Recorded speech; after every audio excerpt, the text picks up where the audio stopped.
7, 6, 5, 4, 3, 2, 1, 0.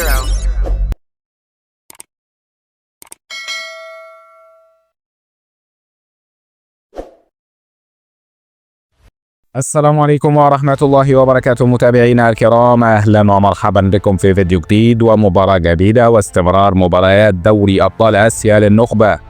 لكن قبل ما نعرف تفاصيل وموعد المباراة والقنوات الناقلة والمعلقين، توقع معنا في التعليقات من يفوز في هذه المباراة ويخطف 3 نقاط مهمين. ولا تنسى دعمنا بالاشتراك في القناة ولايك للفيديو وتعطيل التعليقات. الصلاة والسلام على النبي المصطفى صلى الله عليه وسلم. مباراة اليوم الهلال السعودي أمام الغراف القطري ضمن منافسات الجولة السادسة ودوري أبطال آسيا للنخبة. المباراة على ملعب المملكة أرينا. توقيت المباراة مساء يوم الثلاثاء في 7 بتوقيت تونس والمغرب والجزائر، 8 بتوقيت القاهرة والسودان، 9 بتوقيت مكة المكرمة والعراق.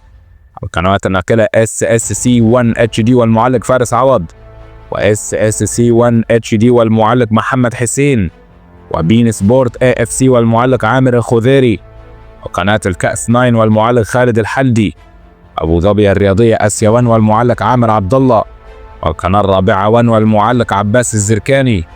يذكر بأن الزعيم يأتي في وصافة ترتيب مجموعة القسم الغربي برصيد 13 نقطة، إنما يأتي الغرافة في المركز العاشر برصيد 4 نقاط. توقع معنا في التعليقات من يفوز في هذه المباراة ويخطف 3 نقاط مهمين. منافسات الجولة السادسة ودوري أبطال آسيا للنخبة. شكرا لكم والسلام عليكم ورحمة الله وبركاته.